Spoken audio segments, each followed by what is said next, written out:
agora pode gravar, sem problema. Não. Como eu trabalho com os alunos da arquitetura e do urbanismo, tá, aqui em Bento, por exemplo, em Faria Lemos tem um lugar que foi uma queijaria.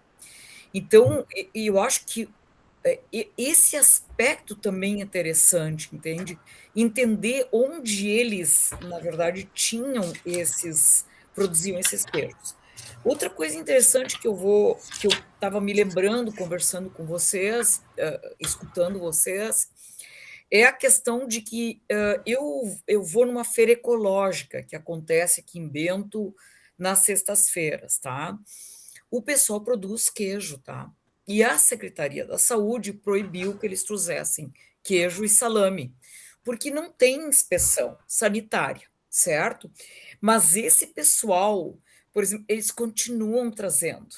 Se tu encomenda, eles deixam guardadinho na caminhonete e vendem para o pessoal, entendeu? Uhum. Então, esse pessoal seria muito legal entrevistar, porque assim, ó, os saberes do queijo são das nonas, e tem algumas nonas que trabalham na feira ecológica ainda. Então, isso seria muito legal, assim, Com certeza. poder entender um pouquinho dessa característica, né? Uma questão também que eu acho relevante, eu tô assim, ó, depois que tu me mandou, Danilo, essa reportagem, eu tô atrás de todas as fontes que eu conheço aqui em Bento, tá? Para a gente tentar ver o que tem de material. Então, eu tenho o Wagner do Arquivo Municipal, que é uma pessoa super solícita, e ele vai agora procurar. Tem o pessoal do Ótimo. Museu do Imigrante também, que é muito legal, por isso que assim, eu incentivaria e me disponibilizaria, se vocês quiserem, a passar um dia com vocês para poder, ou até com essa moça, é Larissa, né? Para Uhum. então ir de repente construindo essa história que de repente tem muito pouca coisa escrita. Entre mentes, eu estou também conversando, e aí me dou muito bem com o pessoal da gastronomia da UX, tá? Que é a Universidade de Caxias do Sul. Esse Uhum. pessoal deve ter material também, tá? E eu Legal. estou atrás dos professores de história, porque deve ter alguém já escravunchado um pouco essa história aí. Então, como eu sou agora professora do programa de pós-graduação da História, eu acho que eu consigo algumas coisas com essas pessoas também, tá? Então, Ótimo. eu tô já buscando ali, tá? Inclusive com uma candidata a vice-reitora, a Terciane, que é quem mais contou a história de Bento, ela e a professora Bernadette Caprara, elas têm todo Uhum. um levantamento de todos os distritos aqui de Bento, que não por Caxias, né, Alexander, tu mora em Caxias, mas assim, aqui ainda se persiste muito a cultura, entende, dessas gerações passadas, eles ainda têm muita coisa ainda escrita ou então oral, então que poderia ajudar. O que eu sei também, por exemplo, eu fiz a pesquisa que eu até comentei na reportagem, que é uma pesquisa em Fagundes Varela, do Moinho lá. O Moinho era uma casa enorme, com um monte de gente. Então, o que que a avó tinha, tá? A avó tinha umas 3, 4 vacas de leite e eles produziam leite, tá? E daí eles produziam o queijo com o leite que era produzido ali na própria terra, porque era tudo muito distante. Então, eles produziam queijo, eles tinham carne, eles tinham porco, eles tinham toda a estrutura para poder viver sem ir ao supermercado, que nem tinha na época, né? E aí lá eles têm também o espaço, que é um espaço onde guarda os queijos e os salames, que é muito interessante. É tipo uma tela, tá? E essa tela cobre para os roedores não virem, para o queijo estar super bem armazenado e maturando com qualidade, sem a incidência de roedores em especial, né? Então é muito interessante toda essa questão histórica do queijo como subsistência. Ele não era para produção em geral, ele era, então, para subsistência, né? Essa notícia que tu tem aí, que tu me mandou, eu tô atrás, mandei para vários historiadores, para gente interessada, para ver se eu consigo descobrir isso, tá? Então, isso aí também é uma coisa que é interessante descobrir. Sim. Essas questões que eu, no geral, me lembrei agora, conversando com vocês, até por causa de pesquisa na faculdade com a turma, né? Para entender um pouco, porque vocês sabem que o porão ele era habitado por roedores e ele era habitado também pelos animais, tá?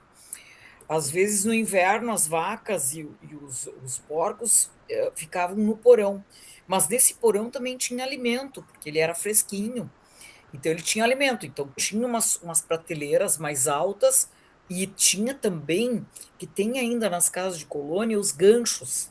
Tinha os ganchos pendurados na, na parte de estrutura de madeira, onde eles penduravam os alimentos, porque aí os animais não conseguiam chegar nesses alimentos, né? Esses ganchos são muito interessantes. A arquitetura é interessante também na questão da conservação desse queijo, né, dessa questão de como fazer esse queijo. Professora, Não, Danilo, pode, só pode me falar. permite, porque parece que, bem como você comentou, a ideia é justamente quem, de alguma forma, ter interface, se puder e tiver a disponibilidade de colaborar no processo, mas também tem um feedback no sentido que talvez muitos desses materiais abram portas para temas de pesquisa que, de repente, estão ali, né, e que podem gerar esse interesse, essa possibilidade.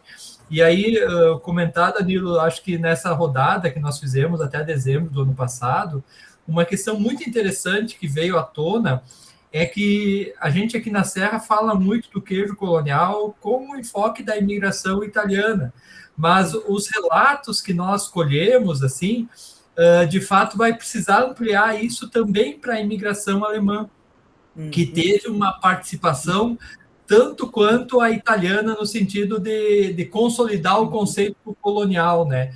Então essa história do queijo produzido pelos alemães na região conexa conosco também foi algo assim que apareceu e que não que nos discursos mais hegemônicos, digamos, ficava um pouco fora.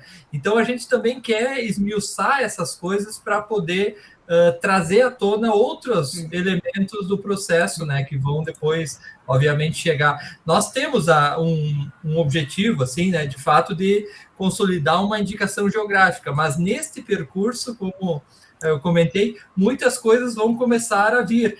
E nós também percebemos muitas entidades, pessoas, instituições começaram a se aproximar, e meio no bola de neve as coisas foram, né, aparecendo. Então, muito rica, assim, eu acho que se nós conseguirmos consolidar essa ideia, né, de que outros professores, outros grupos possam, de alguma forma, colaborar e colaborar entre si, né, isso vai ser bem interessante. Porque ela é uma pesquisa que, sim, ela está alicerçada na Secretaria da Agricultura, mas ela é aberta em vários aspectos, né? É um processo de construção contínua, né? Com certeza, professora. Inclusive isso, né? Se aparecer daqui a pouco novos núcleos assim, né, que possam contribuir, né, e estabelecer outras linhas também vai ser muito muito bom, né? Eu acho que para resgatar mesmo essas bases. E aí, professor, aproveitando assim, a gente dentro, né, do que a gente tem no roteiro nosso aqui, e aí vou fazer um gancho com alguns aspectos que você já colocou, né? Aí até saber de você, assim, pelo seu sobrenome, você não seria de origem italiana, só para entender. E a sua naturalidade é da onde, tal? Você tem algum vínculo histórico com o queijo também, assim, pessoalmente falando? Não, eu sou a segunda geração de alemães no Brasil. É. Ah, tá Mas certo. eu vim aventurar aqui em Bento até por causa do meu marido. Meu marido é agrônomo e fez um estágio na Embrapa, aqui em Bento, e depois acabou trabalhando na Maison Forestier, em vinhos.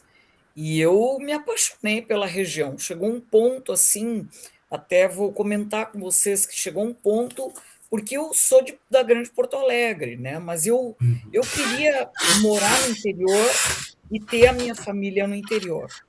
E aí eu vim para cá realmente como migrante, sabe? Arriscamos tudo para vir para cá. E aí chegou um ponto que meus filhos já estavam adolescentes, já estavam para ir para a universidade. Eu tive 3 filhos, e os 3 estudaram na URGS, em Porto Alegre. E eu disse, cara, ou eu arrumo alguma coisa cultural para mim, ou eu vou embora, sabe? Porque me faltava isso, me faltava cultura. Daí eu fiz especialização na Universidade de Caxias do Sul e acabei começando a dar aula. Agora, esse ano, são 19 anos de magistério dentro da universidade, onde eu fiz o curso de História, né? Daí como mestrado, e como doutorado, eu fui a primeira doutora profissional em História da UX, agora, porque é um curso novo e tal. E aí, por isso que eu me interesso muito, assim. A gente faz, por exemplo, nós temos na arquitetura e no urbanismo, nós temos uma disciplina que se chama estágio obrigatório, que na verdade não é um estágio, é uma iniciação científica, onde daí o aluno pesquisa, e daí eles vêm com as casas, com as características das famílias. É apaixonante, assim. E eu acompanhei um pouco do processo de denominação de origem do espumante de Pinto Bandeira. Foi um processo de 10 anos, né? Foi na verdade, realizado pelo Sebrae, se não me engano, na época, mas foram 10 anos, né, gente? Então, é bem legal, porque agora o município está sendo muito visitado, principalmente por esses amantes de vinho e gente com muita grana, né, para comprar vinho e da qualidade que tem em Pinto Bandeira, que é a Cavigase, é a Dom Giovanni, né, são grandes, Valmarino, grandes vinícolas que acabaram, todas elas eram familiares. A Valmarino, meu marido conheceu, eu estou há 40 anos em Bento, tá? Meu marido conheceu o Valmarino, gente vendendo garrafão de vinho. Hoje eles têm uma vinícola que é uma coisa maravilhosa, lindíssima. Então, essa questão do queijo aqui não realmente ficou muito no familiar. Isso é até um ponto que a gente, né, discute bastante e gostaria de ver que percepção você tem a respeito disso. Porque, assim, eu como uma pessoa, né, falando, né, até pessoalmente, vindo de fora de Minas Gerais, eu reparei, né, quando cheguei aqui, que o queijo, especialmente o queijo colonial, ou mesmo o queijo serrano para a população do Campo Santo da Serra, sempre esteve na mesa ali, sempre fez parte como um patrimônio gastronômico, né, da família dos gaúchos, mas ele não alcançou esse mesmo patamar que teve o vinho.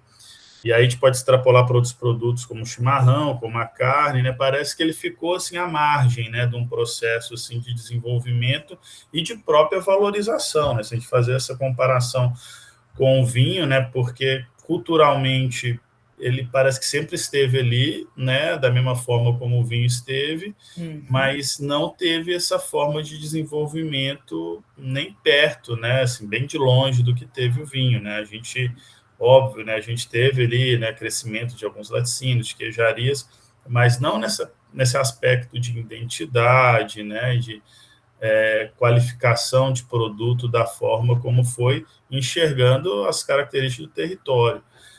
Na sua opinião, professora, você vê alguma coisa que influenciou nesse processo? Né? Faz sentido o que eu estou falando? Eu vou te dar uma das hipóteses, tá? Que eu agora me veio quando tu está conversando comigo aqui. Uma das hipóteses é a seguinte: nosso terreno aqui é horrível, tá? Só para vocês terem uma ideia, eu fiz uma piscina na minha casa, tá? E aí, quando eu fui fazer a piscina, eu disse para o meu marido: nós vamos abrir a terra e vai aparecer pedra. Não tem o que dizer. E aí a gente escavou 30 centímetros e tem uma laje embaixo da piscina, tá? Isso eu estou dizendo para vocês como aspecto do território. O nosso território aqui é extremamente pedregoso, tá? E extremamente íngreme. Eu moro numa casa que o terreno é plano, tá? Mas assim, o plano tem 1 metro de desnível. Então, ele não é plano, né? Ele é um terreno que tem desnível. Então, assim, a gente pega terrenos com 10, 12 metros de desnível, isso em 20 metros, 25. Então, eu acho, por isso que talvez seja uma hipótese, é um trabalho de pesquisa se pesquisar, tá? Por quê? Porque para mim ter vaca leiteira, eu preciso ter campo, né? Eu preciso alimentar esse gado. E aí era muito mais financeiramente, como é que eu vou dizer, promissor o vinho. Porque as videiras eu consigo plantar no terreno, né, muito íngreme. E as vacas eu consigo manter 3, 4 vaquinhas para minha produção caseira. Eu estou dizendo uma hipótese.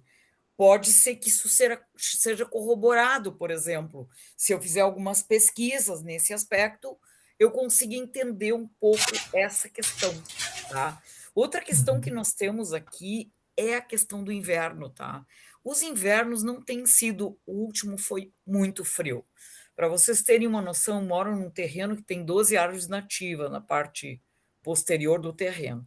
Então, eu tenho muita aranha armadeira. Esse ano, eu não vi nenhuma dentro de casa, nenhuma, porque assim, o inverno foi cruel. Então, o inverno cruel ele acaba com tudo, com pasto, e é o inverno a videira está descansando. Então, o inverno não prejudica a videira, né? Mas prejudica o gado, né? Que eu preciso ter pasto, eu preciso. Então, é uma hipótese que eu estou te dizendo. Eu não sei a história da Santa Clara, que é em Carlos Barbosa. Carlos Barbosa, gente, é um município, tá? Que ele fica no pé da serra. Então, assim, alguns alemães que não conseguiram terras nas planícies, Lajado, Estrela, São Leopoldo, subiram um pouco a serra, mas o máximo ficaram em Carlos Barbosa. Carlos Barbosa é interessante, porque eles têm, na verdade, uma etnia de 8 ou 9 tipologias de famílias, tá? Entre os indígenas que moraram, italianos, poloneses, alemães, franceses. Os franceses produziram muito queijo ali em Carlos Barbosa. Então, talvez por isso Carlos Barbosa até desenvolveu e conseguiu chegar a um processo de industrialização que é a Santa Clara, que é maravilhosa, sem dúvida. Essa imigração, desculpa, Silvia, essa imigração francesa em Carlos Barbosa, assim, ela é significativa, assim, em termos de quantidade? Eu acho que Eu são umas desconheço. 5, 6 famílias. Eu tenho isso nos processos, eu tenho esse material. Já ouvi falar até de suíços também, alguma coisa assim, né? Eu Isso, não sei então, se é... assim, eu tenho esse material de alguns alunos que pesquisaram na prefeitura em Carlos Barbosa. Então, eu tenho algum material desses alunos aí, inclusive de um aluno que eu tive agora, que é o Fábio Chies. O Fábio é administrador, tem comércio exterior, e agora acabou com 42 anos se formando em arquitetura. Mas o Fábio tem uma história muito legal das etnias, que eu poderia até mandar para vocês essa parte inicial aí, que é interessante. Mas eu não tive ninguém que pesquisasse sobre, e até poderia ver se, porque eu tenho contatos aqui bem legais, se a gente conseguiria saber o porquê da Santa Clara, sabe? Porque, na verdade, assim, Carlos Barbosa é muito interessante, gente. Metade da população trabalha na Tramontina, metade na Santa Clara, tá? É muito engraçado. Claro, e tem uma parte que trabalha nos serviços, mas a cidade depende disso. A cidade, às 5h15 da tarde, ela fica toda congestionada, vocês não têm noção. É uma cidade pequena e ela fica toda congestionada, porque o pessoal sai da Santa Clara e da Tramontina.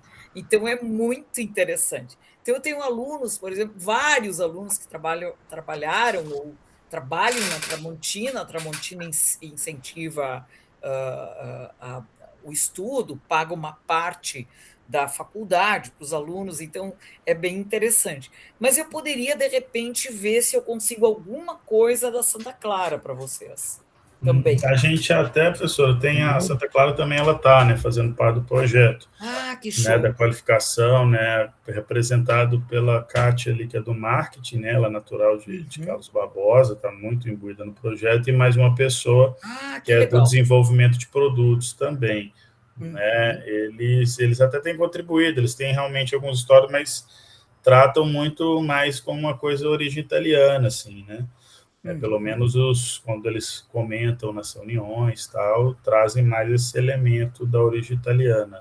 Mas eu acho que seria Esse é muito um legal ver esses problema outros aqui na elementos. região, tá, Danilo? Um problema, até eu digo, um pouco grave, porque assim, agora esse livro Laços, que eu mandei para vocês o PDF aí, ele começa a ter um olhar para outras pessoas que entraram em Bento e na região, que não são só italianos, tá?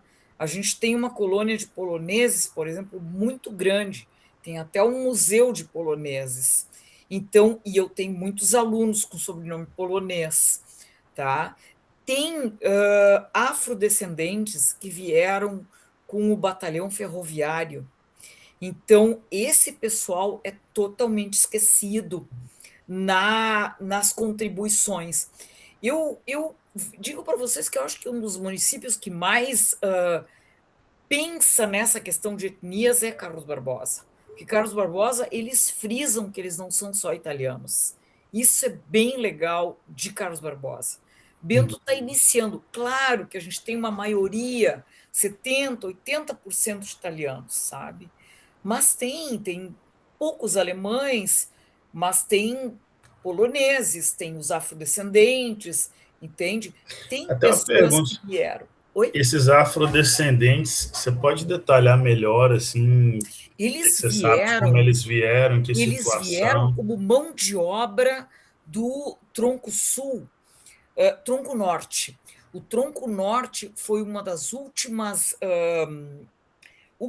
ferrovias construídas pelo batalhão ferroviário, que não existe mais, tá?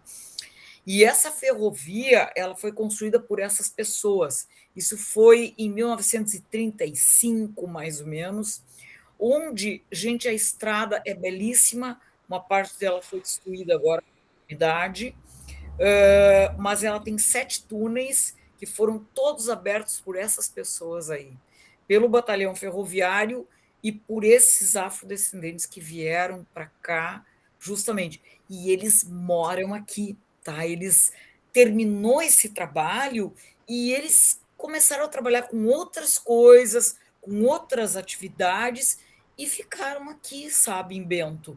E não são quase comentados. Inclusive, a gente teve o lançamento do Laços Patrimoniais, esse livro, onde veio um senhor que é o da Associação dos Afrodescendentes. Ele veio e a esposa, uma mulher lindíssima e uma cantora esplendorosa, cantou, inclusive, para nós no evento. Então, porque realmente eles estão tentando resgatar esse pessoal que era, na verdade, que veio por causa do batalhão ferroviário. E ainda tem muito, ainda existe, agora é batalhão das comunicações, que é uma situação em Bento que está bem complicada, porque ainda é uma parte do exército que não tem valor nenhum aqui em Bento mais, e é uma área de valor monetário altíssimo na cidade, lindíssimo lugar, que é desse batalhão das comunicações, né, que controlava os batalhões ferroviários. E são vilas totalmente abandonadas. Na verdade, a prefeitura não tem interesse em restauro desses lugares, até porque não tem a ver com a cultura italiana, né? Professora... Quando falam, esse pessoal de Carlos Barbosa fala só italianos, opa, não sei. Não sei. Eu queria lhe perguntar, a senhora comentou antes sobre essa unidade, essa queijaria em Faria Lemos, né? Só lhe comentar... não existe isso, mais. Não, eu comento porque também em outras entrevistas que nós fizemos, conversas anteriores, então apareceu, por exemplo, Danilo, só para lembrar, acho que foi em Putinga, né? Uma situação também de uma queijaria, não existe mais, né? Mas que entrou no radar também, porque, de fato, ter uma queijaria nesse processo lógico, né, da produção de queijo é um ponto focal importante. Então, até talvez, não sei se tem detalhamento sobre os proprietários dessa queijaria, quem eram eles. Tem alguma coisa, eu até posso ver com a Cris do museu, que é a arquiteta do museu, o que ela tem sobre essa queijaria. E, de repente, se consiga saber alguma coisa, porque eu tenho contato também com o pessoal de Faria Lemos, que talvez saiba um pouco mais para nos contar também. Porque Faria Lemos, gente, era espetacular, assim, era um lugar de passagem de tropeiros, tá? Agora, com a calamidade, a ponte Santa Bárbara se foi, e todo o desenvolvimento que estava sendo pleno ali, de volta de turismo e tal, foi por águas abaixo, porque as pessoas não vêm mais do interior porque tem só uma balsa, né? Até meus alunos é uma dificuldade terrível. Mas Faria Lemos tinha isso. Faria Lemos também era, gente. O que tem história é fantástico. Era a casa de passagem dos padres que vinham da Itália para o Brasil. Então, eles vinham para essa casa em Faria Lemos, que ainda existe, está lá em pé ainda, e eles ficavam ali até eles serem locados para as comunidades que eles, então, iam trabalhar. Porque isso foi uma reclamação dos italianos, eles vieram da Itália e eles não tinham uma parte religiosa, eles não tinham padres. Eles não tinham ninguém para enterrar os mortos deles, para a questão religiosa, que muito religiosos e tal, e aí começaram a vir os padres. Então, é Faria Lemos. Faria Lemos foi muito desenvolvido. Em Faria Lemos tem a vinícola da Alpisol, né, que é a família da Alpisol, que é fantástica. Talvez o Dalpisol conheça alguma coisa dessa parte dos vinhos. O Dalpisol deve estar com 84, 85 anos, é muito lúcido, muito lúcido. Eu até posso também, por WhatsApp, perguntar para ele se ele tem algum material. Cris, olha, eu vou fazer a minha rede aqui de conexões para tentar ver o que eu consigo nesses termos. E até com o Fábio mesmo, que é de Carlos Barbosa, para entender um pouco isso. Eu estou achando isso aí muito fantasioso, só ser italianos ali na Santa Clara, mas vamos ver, né? E a Santa Clara ficou tão grande, gente, que, por exemplo, Fagundes Varela, que dista, Fagundes Varela, Veranópolis dista de Bento 30 e poucos quilômetros. Fagundes Varela dá uns 45 quilômetros, mais ou menos. Lá tem coleta de leite da Santa Clara, dos produtores. Então, virou uma grande cooperativa, né? É um negócio muito grande. Eu fiquei impressionada, porque tem as plaquinhas, né? Nos agricultores, colaboro com Santa Clara. Então, né? Tem fora os cereais também, daí tem as grandes produtoras. Supermercados, né? Eles atendem tudo. De frangos e tal, então eles têm toda as plaquinhas, né? Lá, então eu forneço para tal. Que foi o jeito deles se sustentarem, né, gente? Porque senão é bem complicado, né? E esse negócio é interessante, esse negócio da feira, até posso dar uma conversar agora. A gente também tiver, pessoal, seria muito legal de coletar essas opiniões. Talvez, Danilo, só para comentar, professora, porque no radar do enfoque, em função das mudanças ao longo do tempo do perfil do queijo, né, hoje o Danilo comentou, tem um grupo de queijarias, né, proprietários de queijarias regulamentadas, mas está sim na ideia o resgate daquele grupo de produtores, né, de propriedades que não migraram para o ambiente informal, e como a senhora comentou, pode estar ali uma série de informações, né, do contexto da história de vida, que tem informações dos processos tecnológicos, históricos e assim por diante, e que, de fato, permaneceram no ambiente da informalidade, como você conhece ali, né? As feiras e outros ambientes de mini-mercados são o circuito nas propriedades, são os circuitos de comercialização desses produtos. Então, nós também estamos vendo como vamos montar essa estratégia, né, para poder tratar esse recorte do processo, né? E voltando só uma questão sobre a queijaria, né? Esse é o exemplo de Faria Lemos, porque nós já percebemos que houve mudanças tecnológicas no perfil do produto e muitas foram influenciadas por pequenas queijarias, mas a Santa Clara ela é um ponto focal, mas também de pasteurizadores no final da década de 70, né, em grande massa pela indústria. Então, nós também vamos ter que esses pontos de inflexão na trajetória do queijo, né, eles vão fazer parte. E as pequenas queijarias que ficaram circunscritas durante um período do tempo, elas são um ponto importante de análise, porque elas também conseguiram fazer esse processo de expansão do queijo colonial em determinado momento, com um determinado perfil, obviamente, né? E outra coisa que eu me lembrei também, Guris, que acho que é legal, aqui em Bento, tá? Eu estou trabalhando, o meu escritório está trabalhando, que ainda tem escritório de arquitetura, está trabalhando para a Pousada Cantelli, inclusive amanhã nós vamos lá. A Pousada Cantelli tem a nona, que ainda faz a polenta, agora eles têm a vindima nos sábados, então eles fazem a vindima, comem as coisas coloniais, e eles produzem o próprio iogurte, eles produzem várias coisas que eles servem no café da manhã da pousada.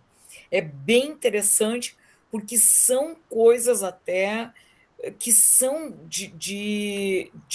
da origem dessa nona que está lá ainda, né? E o pessoal, os turistas que vêm, amam essa conversa com a nona e tal, essa questão que é interessante. Então, parece que eles produzem uma parte do queijo que vai para o café da manhã, que é espetacular, é um negócio, assim, internacional, não é buffet, é servido na mesa, é um negócio fantástico, assim, que tudo eles... isso aqui é produzido aqui, isso aqui... E agora ele está produzindo nosso pecan, daí ele tem o óleo de nosso pecan, em vez de ter o óleo de oliva, ele tem o óleo de nosso pecan, então ele tem toda uma tradição, assim, que é bem interessante, e que seria... Amanhã eu tenho uma reunião com eles, e eu até posso ver com o René se ele consegue alguma coisa dessa questão dos queijos coloniais. Eu vou me reunir com ele amanhã, e daí eu posso até perguntar, que a gente põe um pouquinho de papo fora, eles vão ampliar a pousada para mais 4 cabanas, e a gente vai fazer todo o interior das cabanas e tal, vai ser uma coisa bem elitizada, com piscina individual e tal, então vai ser bem top. Como tudo aqui em Bento, né, tá ficando as diárias de 1.000 a 3.000 reais, né? Como Gramado, né? Então nós estamos ficando assim, nós estamos ficando top aqui. Não, Bento está despontando.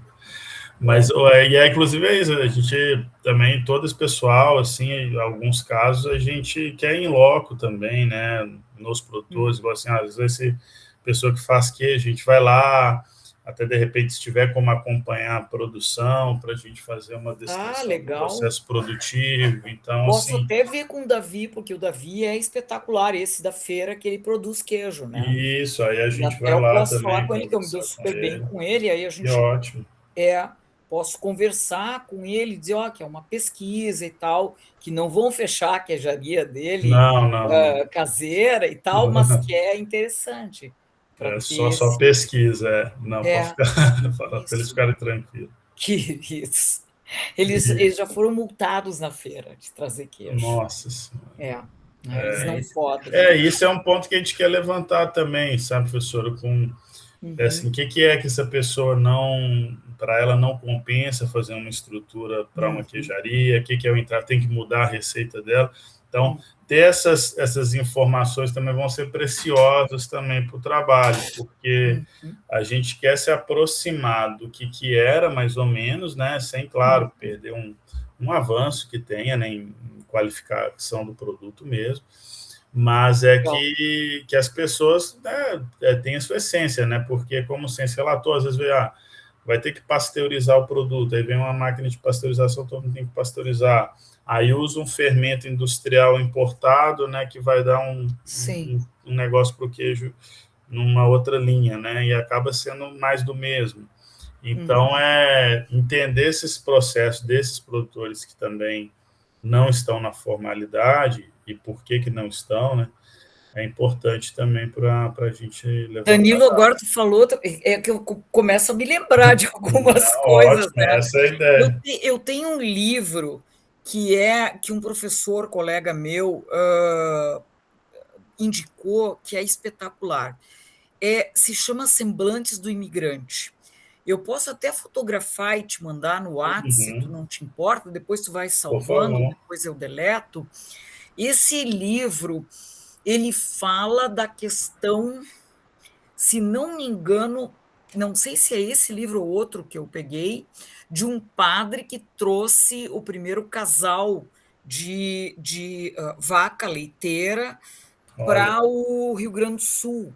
Eu vou dar uma olhada, porque, como que eu te disse, que o meu foco era moinhos, né, e vinho, daí eu tô com isso aqui na memória e não sei de que livro foi tirado isso, mas é bem interessante, porque eles também dependiam disso, né, de alguém importar ou trazer, né, de navio essas vacas leiteiras, né? Uma das coisas que realmente isso está pouco explicado, né, assim, é da onde o saber fazer de queijo, né, provavelmente esses imigrantes sabiam, né, seja de qual país fosse, alguma coisa no país de origem.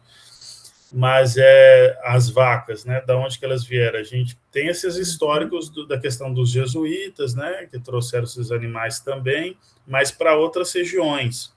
Mas como é que foi, então, foi esses animais que era gado ainda de corte, tal, que foi a partir dos tropeiros, como é que foi essa entrada, né? Porque, se eu não me engano, os animais que começaram com esses imigrantes na serra era mais suíno, né? Ave, não tinha ainda um animal para produção de leite, né? Até porque era um animal mais caro, precisava de mais espaço também, enfim.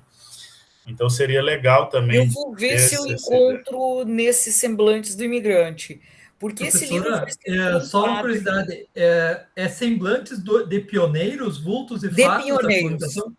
Semblante de pioneiros. Eu achei aqui, tem na Amazon, preço tem aí quando tu vai comprar, R$48. Está esgotado? Tive que fazer, eu peguei na universidade um livro e fiz xerox, porque eu tentei comprar, inclusive vamos paguei, ter que resgatar, né? Aqui, ó. Tá bem, mas é esse, então. Esse aí. Semblante dos Pioneiros. É muito legal a história, gente.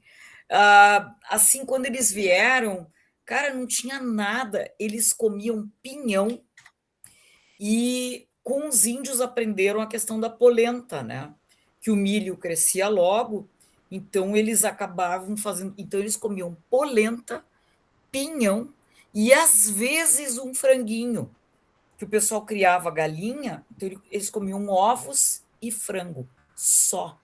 Gente, é um negócio, assim, inacreditável.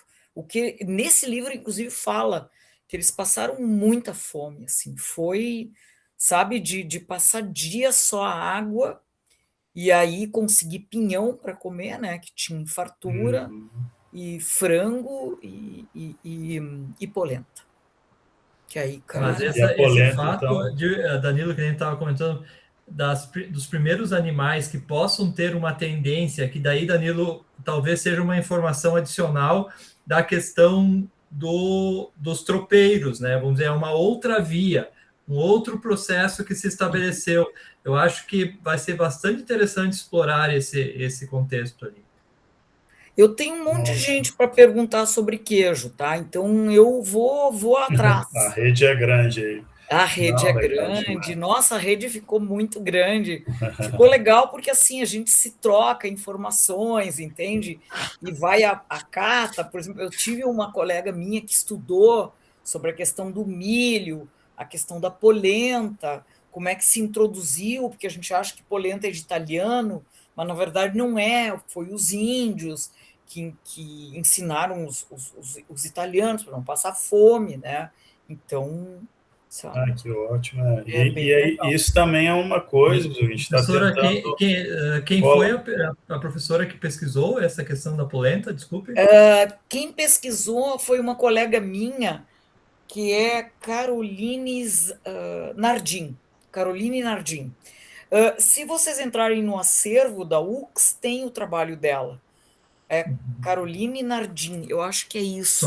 Só aproveitando, porque como o Danilo comentou na questão gastronômica, nós Sim. também queremos mapear um pouco as interfaces do queijo, né? Então, queijo com polenta, né? Queijo com a polenta na chapa, a puína, as questões Sim. gastronômicas, a fortaia, A fortaia, que estão interrelacionados na entrada do queijo na rotina de alimentação, né? Claro que aqui a gente está falando de um prato mais italiano, até a senhora deve conhecer bem mais a culinária alemã, porque daí os relatos foram um pouco diferentes do que esses que o queijo também entrava, mas entrava um pouco diferente. Então, isso também são elementos que eu acho que já apareceram, né? Que a gente quer, de alguma forma, desenhar vejo da Carol Nardim esse trabalho. Eu tenho no acervo da UX em PDF, que eu saiba, ele é aberto, tá? Esse acervo é aberto. Como a minha tese de doutorado, que é em moinhos, né? E principalmente moinhos de milho, né? Eram bem... E até uma das questões, por exemplo, que o dono do moinho me falou, e outras pessoas corroboraram, que o milho moído na pedra dá uma polenta muito mais gostosa do que o milho moído industrialmente, que hoje é só industrial, né? Então, o da pedra... Uma curiosidade, o meu pai trabalhou, enquanto criança, adolescente, talhando aquelas pedras que tinham umas ranhuras, né? Para que a farinha... Então, ele conta umas experiências dele. Isso se chama mó. Isso. Que no moinho em Fagundes Varela está funcionando a mó ainda. Funciona, só não pode produzir milho porque a Secretaria da Saúde fechou o moinho porque teve uma denúncia que encontraram fezes de rato nos saquinhos. E aí é uma pena, porque é uma produção que poderia ser artesanal. Eles não querem voltar a fazer, porque eu até perguntei se eles queriam voltar a fazer. Ele disse, eu não quero voltar a fazer, Magda, é muito trabalhoso, porque é tudo muito manual, e provavelmente, gente, eram 2 velhos que produziam, provavelmente, durante a noite, eles ficaram cansados de fechar os saquinhos, e alguns ficaram abertos. E aí entra os ratos, né? Não tem jeito. Coisas que podem acontecer, né? Mas existem outros caminhos para lidar, né? O que a gente tenta debater muito nesse mundo artesanal. Então é isso, guris. Eu vou, até se vocês precisarem uma outra entrevista, e também me disponho a, por exemplo, combinar de repente com o Davi e dar o contato para ti, Danilo, que eu estou com o teu contato no WhatsApp, para o Davi, para vocês de repente fazerem uma visita para o Davi, né? Que eu acho que é interessante. Com certeza. A gente vai fazer esse trabalho nos municípios, tentar pelo menos uma quantidade de municípios representativos da Serra, que a gente vai fazer essa visita em loco e falar com os atores locais, né? Vai ser bem importante. Isso aí. Beleza. Então, tá bom. Ô, professora, só se tiver mais um tempinho aí, sim. Eu queria só entender um pouquinho da questão da estrutura dos porões ali, né, na produção, né, de alimentos e o queijo em si. Esses porões, eles eram feitos de pedra, certo? E sabe qual pedra que era utilizada? Basalto, só basalto. Basalto. Nós só Sempre temos basalto. basalto aqui na região. Não tem granito, não tem pedra de granito e tem muito pouco arenito. O arenito ele é característico ali de Feliz, Bom Princípio, ali na Baixada, porque Uhum. ali é o início da serra. É super quente ali, mais quente que Porto Alegre, porque ali é a subida da serra. Depois que tu sobe a serra, a gente só tem basalto aqui. E é Uhum. basalto cinza, porque o basalto que eu encontrei aqui embaixo da minha piscina é basalto cor-de-rosa, lindíssimo, só que ele esfarela na hora de quebrar ele. E E aí o não seria possível basalto, hoje. o basalto cinza, ele tem como colocar no tear. Então é basalto.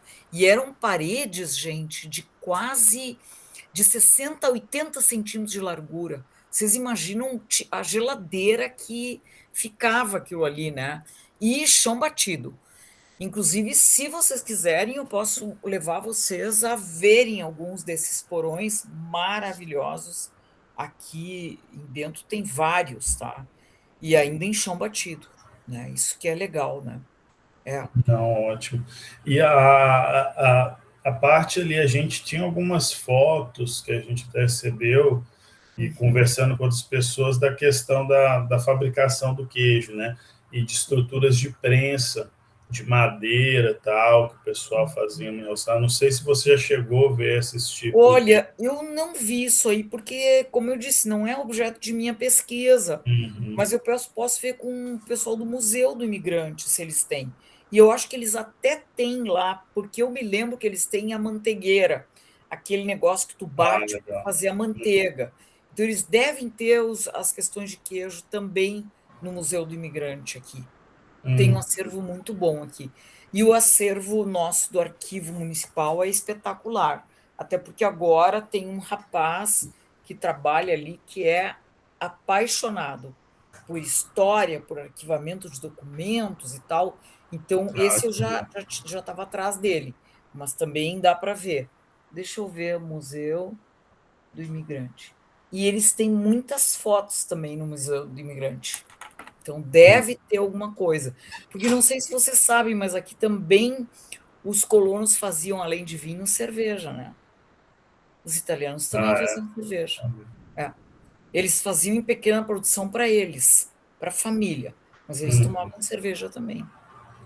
Porque isso aí foi uma briga que eu tive no conselho municipal lá, nós tivemos um desentendimento, porque nos Caminhos de Pedra abriu uma cervejaria que é num prédio histórico, lindíssimo. E aí o pessoal disse: ah, cerveja não tem a ver com italiano, não sei o quê. E aí pula uma historiadora e diz: sim, não, eles faziam cerveja. E eu não sei se vocês sabem também que nos Caminhos de Pedra, e ainda tem, na Casa do Tomate, eles fazem gasosa. Uhum. Eles fazem o suco, eles enterram o suco, e aí esse suco fermenta e fica gaseificado. Tem que ver que show. Tu pode comprar a Olha gasosa aí, que lá legal. em pequena produção, né? Porque é uma produção pequena que eles fazem, mas eles fazem como saberes dos antigos colonos dali. Então Uhum. eles enterram e tu daí toma a bebida, essa é um suco fermentado, não é vinho, é um suco fermentado. De limão, de laranja. Então, era uma forma também de armazenar, né? Sem perder a fruta da estação, né? Uhum. Bem Não, legal. legal. É, Ô, professor, só e uma última coisa aqui nessa questão dessas sim. estruturas de fabricação. Como ali aquela reportagem que eu mandei de Bento também, Uhum, além dessa produção que tinha no porão, né, havia pequenas fábricas ali que uhum. faziam de uma forma mais profissional, digamos assim, né, com o intuito de comercialização. Essas estruturas eram semelhantes ao porão também, em termos de material, provavelmente. Provavelmente, É, provavelmente. era Isso eu bem. não sei te responder, mas é muito provável. Porque os porões, eles ocupavam toda a casa, né, gente? Era a estrutura, o fundamento da casa, eram os porões. E lá é muito interessante, gente, porque lá são apoiados justamente os troncos de araucária, que eram, na verdade, de 10, 12 metros até 15 de comprimento, e seus vãos livres que tem nos porões. Claro, com o tempo entrou caruncho, aqui Bento não tem cupim, tá? Tem muito pouco cupim, porque é muito frio, e o caruncho enfraqueceu a madeira. Daí eles colocaram apoios embaixo, mas senão eles construíram assim, sabe? E moravam as famílias em cima dos assoalhos e tal. Era bem Assim, uma dúvida também. Essa estrutura, né, porão, casa em si, isso veio já de um conceito de como eles moravam na Itália. provavelmente, provavelmente. Eu não tive no interior da Itália, mas eu tive várias pessoas que já foram para a Itália e disseram: nossa, eu vi a casa da minha avó lá construída igual aqui de Bento, entende? Porque eles trouxeram esses saberes de lá, claro, né? A pedra não era a mesma, Sim, a madeira também não, e a né? madeira, eles se apaixonaram pelo pinheiro, tanto que derrubaram muita araucária. A gente tem bastante araucária ainda, mas não como eles encontraram aqui, né? A araucária foi um negócio assim que fez tudo, fez móveis, fez tudo, né, gente? Uma loucura. Não, mas isso você vê pontos interessantes aí, né? Assim, que assim, a araucária e o basalto, né, fazem, né, Sim, são elementos são chaves aí elementos para. culturais. E outro elemento que se tornou cultural, tá, é o plátano. Que o plátano, ele segura as parreiras. E o plátano é exótico. Só que ele faz parte da nossa cultura, né, já. Porque ele veio com os italianos, as mudas, e elas seguram o cabo que estende o parreiral. Então, por exemplo, no vento, em vento de inverno, por exemplo, vocês têm que ver, eles podavam os plátanos, chega a ter uns plátanos meio assim, umas esculturas meio exótica de tanta poda, e do ferro, esse aço, está incrustado dentro do caule. É uma coisa linda de se ver, linda. Estamos tentando também, por isso que eu entendo mais do vinho, né? E dessas nossos estudos, ver se a gente consegue tombar, né, a nível pelo menos municipal, as plantações em latada, né? Que a latada veio com os italianos. A espaldeira é essa nova, que é francesa e que, na verdade, dá para colher uva com maquinário, né? E a latada é esses tipo parreiral, tipo pergolado, assim, né? Que a gente entra dentro, é sombra ali dentro. Então, a gente está tentando. Então, mas realmente essa questão me deixou muito curiosa, Danilo, vou dizer, porque Que eu bom, pouco sei dessa história, né, do queijo. É, que bom, que bom. É uma bem, história que a gente pretende, não sei se contar, mas recontar pelo menos, né, com os sim, elementos mais próximos do que é fidedignos, né, sim, da realidade mesmo do que foi. E que é uma bem história legal. bonita também, né, apesar de ser, né, a gente Deixa tem eu ver visto se eu. que foi um queijo de sobrevivência mesmo, né, não, Sim, não a é. questão era esse queijo de sobrevivência. Inclusive, na entrevista que eu tive da questão do moinho, que a avó produzia o queijo, né? E onde tem o espaço, né, do queijo. Olha só, essa é a nossa candidata a vice-reitora, né? Que interessante, a novidade. Não localizei documentos sobre tal demanda em minhas pesquisas. Tu vê, né? Outra também, não tem informação. Tu vê como é realmente um assunto inexplorado aqui. Inexplorado, Inexplorado. exatamente. É, é, é inexplorado. É 3 inexplorado. pesquisadores me responderam já que não tem nada. E agora eu vou escrever para o coordenador da pós da história para ver se ele tem alguma coisa. E a gastronomia também, para ver se o pessoal tem alguma coisa na gastronomia. É, E uma última pergunta aqui, assim, sim. pessoalmente, assim, professor. você, né, que ainda teve essa questão em Porto Alegre, né, suas origens ali, como é que esse nome queijo colonial chegou para você e o que você tem de memória do queijo colonial, assim, quando te vem na cabeça, como é que ele é? Pois é, eu assim, ó, de sabor, vou te ser franca, eu não acho tão gostoso, né? Mas Mas falando do queijo hoje, do queijo de o sempre. queijo colonial, porque ainda tem muito por aqui, tá? Tem muito queijo colonial por aqui. Eu, pessoalmente, não gosto tanto do sabor, talvez por eu ter um sabor mais refinado, vim de cidade grande, coisa assim. Mas eu lembro de um negócio que é fantástico. Eu tenho um amigo meu que os aniversários das meninas, que têm mais ou menos a idade dos meus filhos, eram com pão de queijo. E o pão de queijo, ele comprava queijo na feira tradicional aqui de Bento, nos sábados, e para mim foi o melhor pão de queijo que eu já comi na minha vida, a não ser em Minas Gerais. Que Minas Gerais, para E aí mim, não tem não como. existe. O pão de queijo de Minas Gerais é fantástico, né? Mas assim, o queijo lá que o Fernando comprava, até ele está vivo ainda, o Fernando, até posso perguntar para ele que tipo de queijo, com quem ele comprava o tal do queijo, que o pão de queijo era. Meu marido disse: tu nunca conseguiu fazer um pão de queijo igual ao do Fernando e da Cristina, sabe? Que ele comprava justamente de um colono na feira. Não era ecológica, mas era a feira normal, dos feirantes normais, né? Bem legal. É, isso eu me lembro. Legal. É.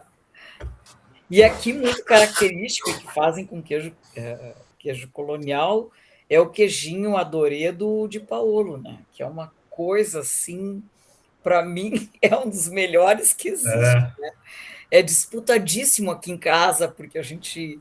Aqui, o de Paulo fica aqui perto de casa, dá aham. 2 quadras aqui da minha casa. E daí a gente pega comida de encomenda ali. Meu neto adora o tal do queijo do de Paulo, e é queijo colonial também que eles compram. Olha aí. E é uma Ver delícia. quem que fornece para eles, eu estou É, curioso. é verdade. Então tá, professora, Então te é isso. agradecer muito. Não sei Ficamos se no ajudei aguardo aí. muito vocês, Muito. mas vou Nossa tentar Senhora. ver quem é que eu consigo, né? Tu vê, eu já conversei com vários pesquisadores aí, mas eu vou tentar com o pessoal da nutrição e da gastronomia, que a gente tem um curso de nutrição muito forte também aqui. Além da gastronomia, o de nutrição muito forte também. Então, de repente, eu posso conversar. Ótimo, é o que conseguir de gente que possa contribuir. Show. Ótimo, a Principalmente de gente está aqui. história, né, Luiz? Que é o mais importante agora, né?